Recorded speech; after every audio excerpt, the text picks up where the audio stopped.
Assalamualaikum warahmatullahi wabarakatuh. Kita jumpa kembali pada lanjutan mata kuliah geometri dan kali ini kita beri nama pertemuan 8B yang merupakan lanjutan dari video sebelumnya, pertemuan 8A, dan pada video ini kita akan membahas topik tentang lingkaran dan teorema-teorema yang berkaitan bagian pertama. Tujuan mata kuliah ini setelah mengikuti perkuliahan pada bagian ini diharapkan mahasiswa dapat memahami bukti dan membuktikan teorema-teorema yang berkaitan dengan lingkaran. Kita mulai dari hubungan sudut dan busur pada lingkaran. Ada postulat 16 disebut dengan central angle postulate atau postulat sudut pusat. Kita sudah artikan di sini. Bunyinya adalah pada sebuah lingkaran, ukuran derajat sebuah sudut pusat adalah sama dengan ukuran derajat busur di hadapannya atau intercepted arc dari sudut tersebut. Misalkan di sini lingkaran A, busurnya adalah BC, kemudian sudut pusatnya adalah BAC, maka kita katakan ukuran sudut BAC sama dengan ukuran busur BC. Mestinya tanda di atas BC ini melengkung ya, karena equation di PowerPoint saya belum ada, sehingga ini bentuknya seperti topi. Jadi ini maksudnya melengkung menandakan busur BC. Sekali lagi, ukuran sudut pusat, dalam hal ini ukuran sudut BAC sama dengan ukuran busur di hadapannya, yaitu busur atau ukuran busur BC. Nah, berikutnya jika ukuran busur BC pada gambar 6.8 ini adalah sama dengan 90 derajat, maka ukuran sudut AUB tentu saja sebagaimana postulat tadi, ukurannya juga 90 derajat. Kemudian sudut refleks yang memotong busur BCA di sini, BCA setengah lingkaran lebih yang tersusun atau terbentuk dari 3 sudut siku-siku, ukurannya adalah 270 derajat. Jadi di sini dibentuk oleh sudut BOC, sudut COD, dan sudut DOA. Nah, pada gambar yang sama, 6.8 ini, ukuran busur AB adalah 90 derajat. Kemudian ukuran busur BCD, B, C, D, berarti semicircle atau setengah lingkaran, adalah sama dengan 180 derajat. Dan ukuran busur AD di sini sama dengan 90 derajat. Maka kemudian di sini diikuti bahwa atau hal tersebut mengikuti bahwa ukuran busur AB ditambah ukuran busur BCD kemudian ditambah ukuran busur AD atau DA, nilainya sama dengan 360 derajat. Maka konsekuensinya kita memiliki generalisasi sebagai berikut, bahwa jumlah, kita sudah artikan di sini, ukuran-ukuran busur-busur berurutan yang membentuk sebuah lingkaran atau suatu lingkaran, nilainya adalah 360 derajat.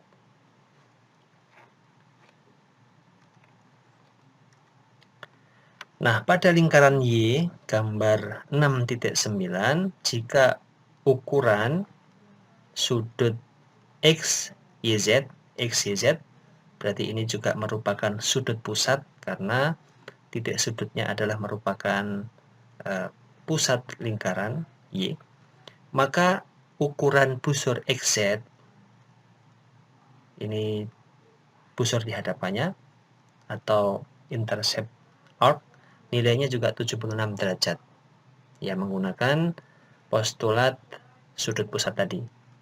Nah, jika dua busur memiliki ukuran derajat yang sama, sebagaimana gambar 6, 9B dan C, kita akan tampilkan di sini. Tetapi bagian-bagiannya dari dua lingkaran tersebut tidak memiliki jari-jari yang sama, maka busur-busur tersebut tidak coincide atau tidak berimpit.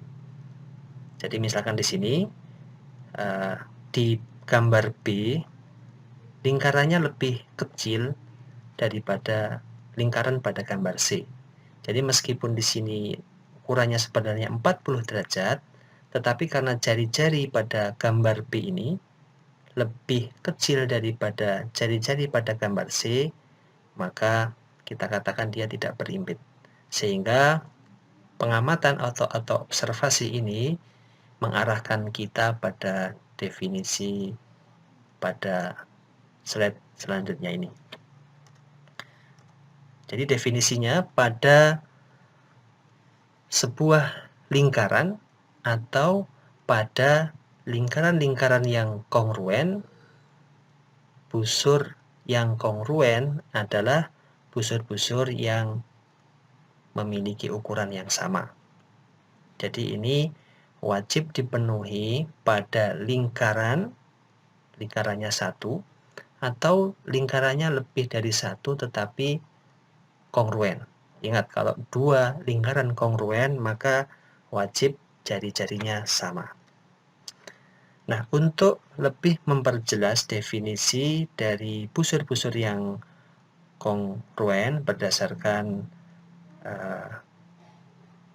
concentric circles, ya, artinya memiliki pusat yang sama ditunjukkan pada gambar 6.10, maka di sini ukuran derajat dari sudut AOB, kita lihat AOB yang lingkaran lebih kecil,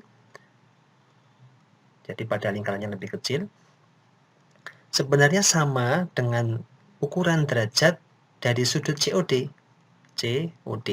Tadi AOB, kemudian COD. COD tentu pada lingkaran yang lebih besar. Jadi meskipun ukuran busur AB sama dengan ukuran busur CD, kita menyimpulkan bahwa busur AB tidak kongruen dengan busur CD karena busur-busur tersebut tidak akan coincide atau berimpit. Jadi busur AB kita katakan tidak kongruen dengan busur CD dalam hal ini. Berikutnya adalah contoh di dalam referensi kita. Ini contoh ketiga. Dalam lingkaran O atau pada lingkaran O pada gambar 6.11, OE adalah bisektor dari sudut AOD. Dengan menggunakan indikator atau indikasi ukuran, maka maksudnya ukuran sudut yang ada di sini, maka tentukan yang pertama ukuran busur AB dan seterusnya sampai di H, yaitu ukuran dari sudut refleks yang merupakan intercept, yaitu busur ABCD. Nah, maka kita bisa lihat di sini solusinya sudah diberikan seperti pada gambar. Mudah kita tentukan bahwa ukuran busur AB, di sini AB, karena dia memiliki sudut pusat AOB yaitu 105, maka tentu saja ukuran busur AB juga 105 derajat.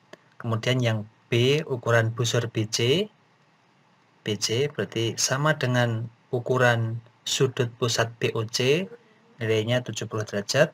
Kemudian yang C, ukuran busur BD berarti sama dengan ukuran sudut pusat BOD, tentu saja adalah jumlah ukuran sudut BOC plus ukuran sudut pusat COD, yaitu 70 plus 35 sehingga 105 derajat.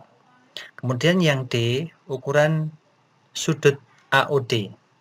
AOD berarti sisa dari satu putaran penuh, yaitu 360 derajat dikurangi 105 derajat, dikurangi 70 derajat, dikurangi 35 derajat, nilainya adalah sama dengan 150 derajat. Kemudian yang E, ukuran busur AE, karena tadi OE adalah bisektor sudut AOD, maka tentu saja kita cari dulu AOD. AOD tentu saja adalah sisanya, berarti 150, yang D tadi sudah dicari, sehingga setengahnya berarti 75 derajat, setengah dari 150 derajat. Kemudian yang F, ukuran busur ACE, A, C, E, berarti ini lebih dari setengah lingkaran, berarti 360 derajat dikurangi AOE, berarti 360 derajat dikurangi 75 derajat. Bagian E tadi diperoleh 285 derajat. Kemudian yang G, pertanyaannya adalah apakah busur AE kongruen dengan busur ED di sini. Karena tadi OE merupakan bisektor sudut AOD, maka tentu mudah dipahami bahwa sudut pusat AOD memiliki ukuran sama dengan sudut pusat EOD. Nah, sehingga tentu saja karena sudut pusatnya sama dan ini pada lingkaran yang sama, maka busur AE kongruen dengan busur ED. Ini sudah dijawab di sini, in the same circle atau pada lingkaran yang sama. Kemudian terakhir H, ukuran sudut refleks yang merupakan intercept dari busur ABCD. ABCD kita lihat di sini, A, B, C, D. Ya, tentu saja nilainya adalah 105 derajat plus 70 derajat plus 35 derajat, yaitu 210 derajat. Sehingga contoh ini tentu saja mudah kita pahami. Nah, berikutnya postulat 17, arc addition postulate atau postulat penjumlahan busur. Jika busur AB dan busur BC ini intersect, berarti kita katakan berpotongan begitu. Berpotongan hanya pada titik B, maka ukuran busur AB plus ukuran busur BC sama dengan ukuran busur ABC.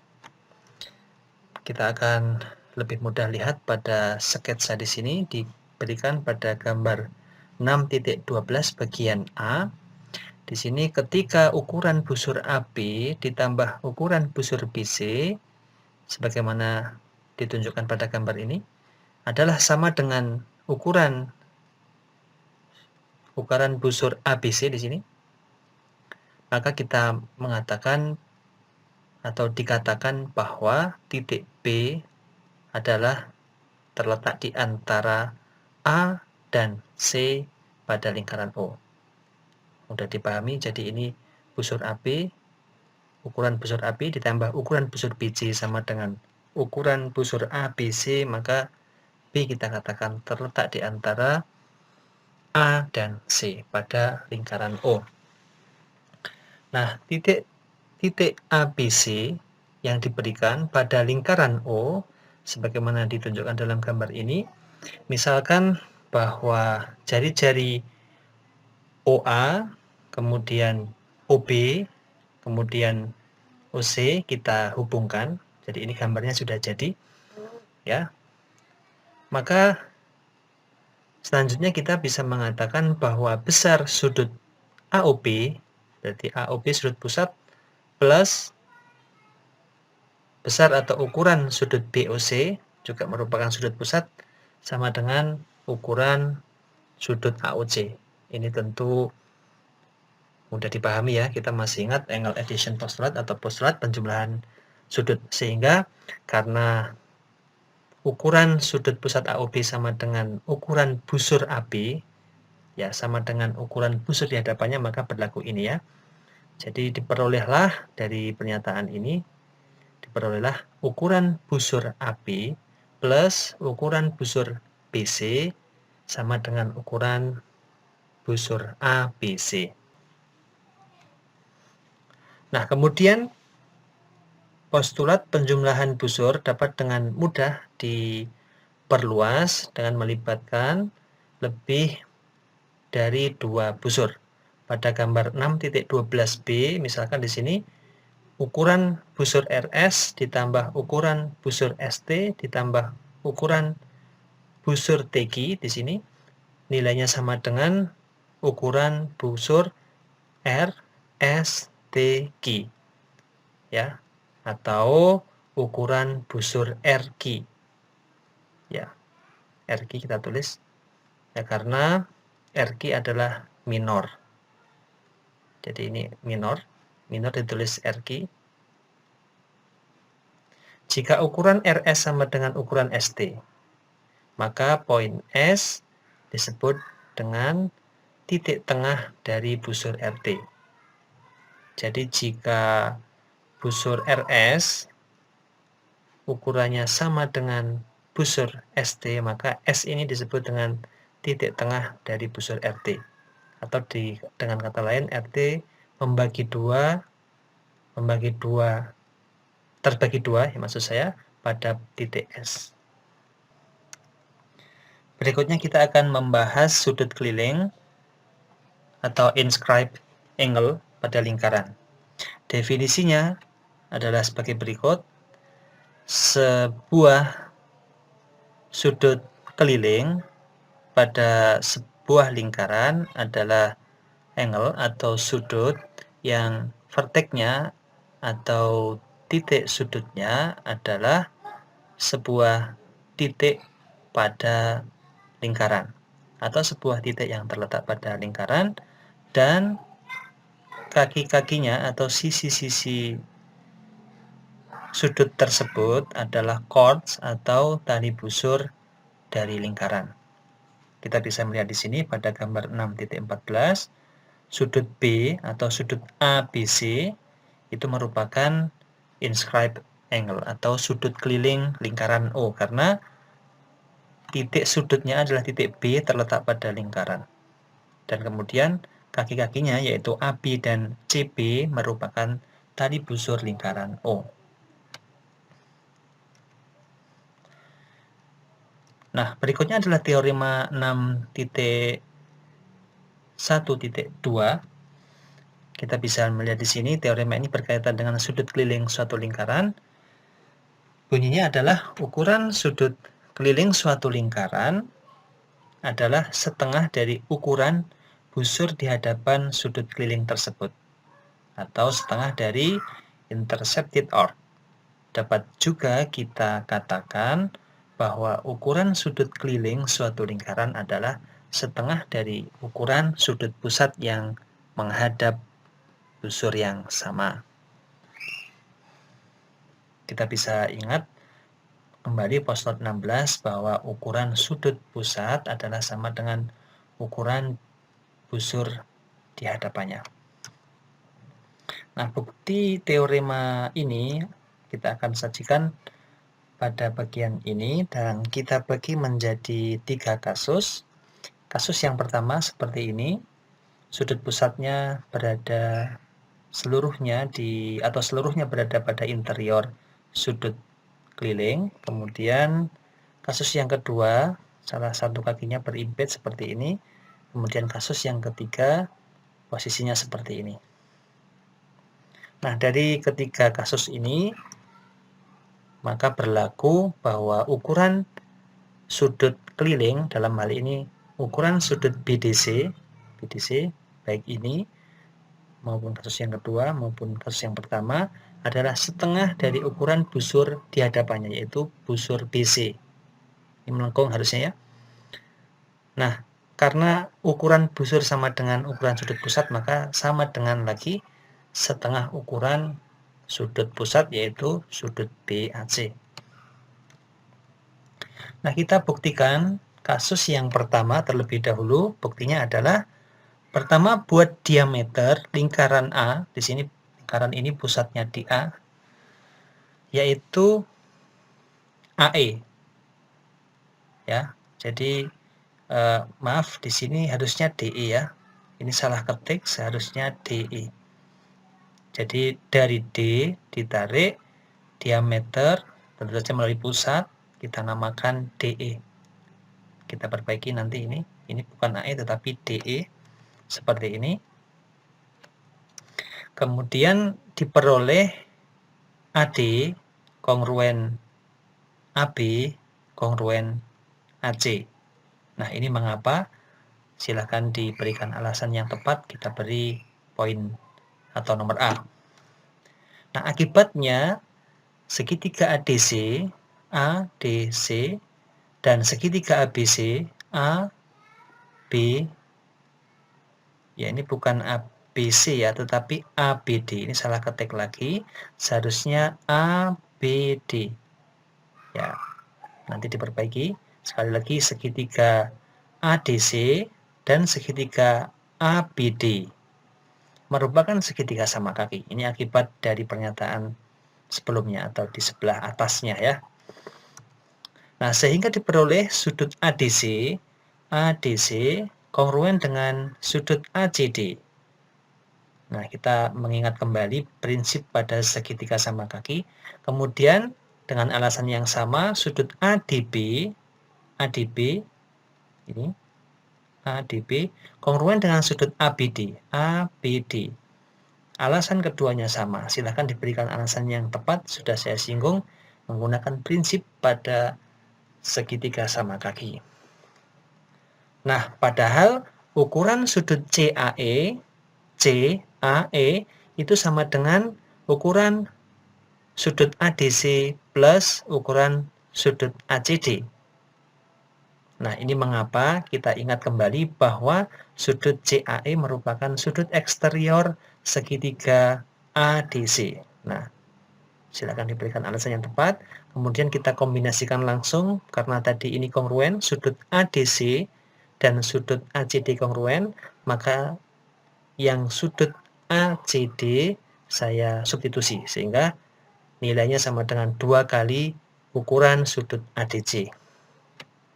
Dengan cara yang sama, maka ukuran sudut BAE adalah sama dengan ukuran sudut ADB plus ukuran sudut ABD. Kita sekarang memperhatikan segitiga ABD. Tadi ini salah ketik, ABD. Nah, tentu sudut BAE merupakan sudut eksterior dari segitiga ABD. Nah, karena tadi sama bahwa sudut ADB kongruen dengan sudut ABD, maka yang sudut ABD saya substitusi dengan sudut ADB sehingga nilainya adalah 2 kali ukuran sudut ADB. Lalu kita jumlahkan keduanya, ukuran sudut CAE plus bawahnya yaitu ukuran sudut BAE sama dengan 2 kali distributif ukuran sudut ADC plus ukuran sudut ADB. Sifat aljabar kita pakai. Nah, kemudian kita peroleh bahwa ukuran sudut CAE ditambah ukuran sudut BAE itu tidak lain adalah ukuran sudut BAC. Kita ingat postulat penjumlahan sudut. Nilainya sama dengan 2 kali ukuran EDC. Nah, ini saya ganti bahwa sudut ADC, kita perhatikan ya, ADC dengan sudut EDC itu ukurannya sama, besarnya sama, karena kakinya sama. Nah, silahkan nanti dilengkapi alasannya di sini, termasuk sudut ADB di sini. ADB kita perhatikan, ADB tentu ukurannya sama dengan sudut EDB.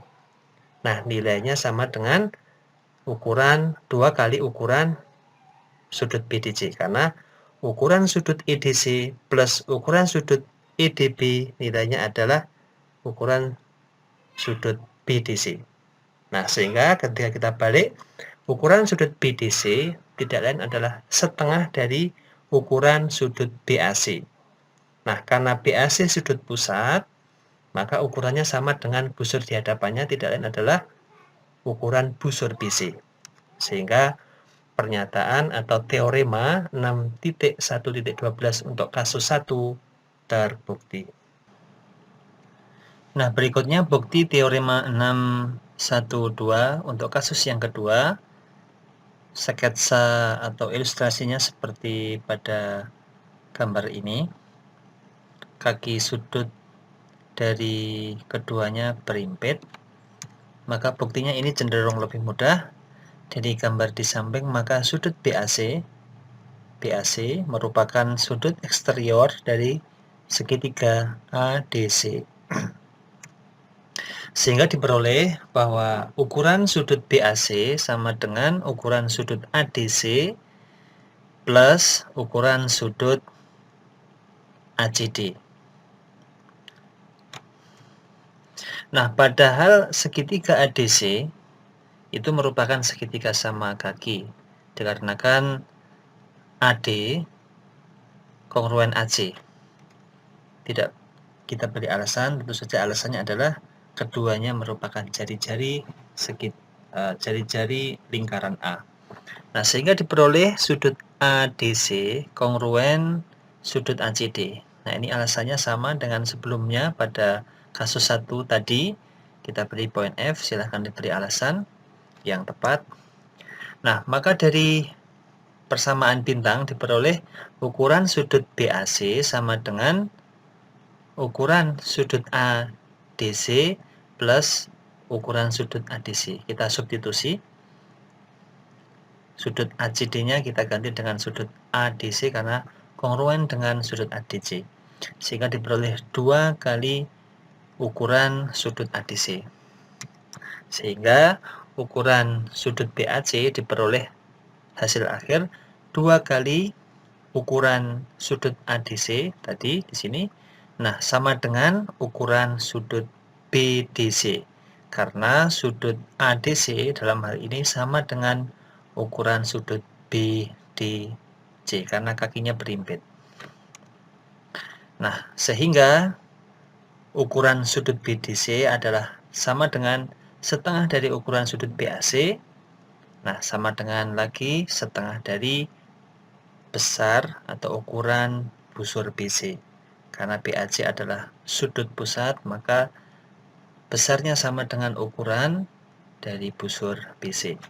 Sehingga teorema 6.1.2 untuk kasus yang kedua terbukti. Kemudian untuk kasus yang ketiga, silahkan dicoba. Buktinya diserahkan kepada pemirsa sebagai latihan, sebagai petunjuk. Hubungkan nanti titik A dan D dengan sebuah segmen garis sehingga menghasilkan jari-jari. Kemudian gunakan sifat-sifat sudut pada segitiga. Ketika AD Anda hubungkan, maka ADB merupakan segitiga sama kaki. Kemudian ADC juga segitiga sama kaki, dan nanti akan diperoleh hasil sebagaimana kasus yang pertama dan kasus yang kedua, yaitu ukuran sudut BDC adalah setengah dari ukuran sudut BAC. Nah, silahkan dicoba. Berikutnya teorema 6.1.3. Teorema ini berbunyi pada sebuah lingkaran atau pada lingkaran-lingkaran yang kongruen, maka busur minor yang kongruen memiliki sudut pusat yang kongruen pula. Nah, sebagaimana di gambar 6.17, maka ketika busur AB dengan busur CD adalah kongruen, maka dalam hal ini lingkaran O dan lingkaran B adalah kongruen. Tentu saja jari-jarinya sama, yaitu OA kongruen dengan OB, kongruen dengan PC, kongruen dengan PD. Jika seperti ini dipenuhi bahwa keduanya kongruen, kemudian busurnya juga kongruen, maka sudut 1 kongruen dengan sudut 2. Itu adalah ketika pada lingkaran yang kongruen atau yang dalam kurung. Sementara jika lingkarannya 1, tentu berlaku hal yang sama. Ini adalah lingkaran A berpusat di A. Ketika busur CD kongruen dengan busur FE, maka sudut pusat yang menghadap ke kedua busur tersebut, yaitu sudut CAD dan sudut di sini E, A, F, ini keduanya juga kongruen. Nah, bukti untuk teorema 613 ini juga dijadikan sebagai latihan. Anda bisa gunakan postulat 16 atau central angle postulate atau postulat sudut pusat untuk membuktikan tersebut dan tidak terlalu sulit. Nah, lanjutan teorema yang berkaitan dengan lingkaran masih cukup banyak dan kita akan bahas pada video berikutnya, insya Allah pada video 8.c. Demikian apa yang bisa saya sampaikan, semoga bermanfaat. Assalamualaikum warahmatullahi wabarakatuh.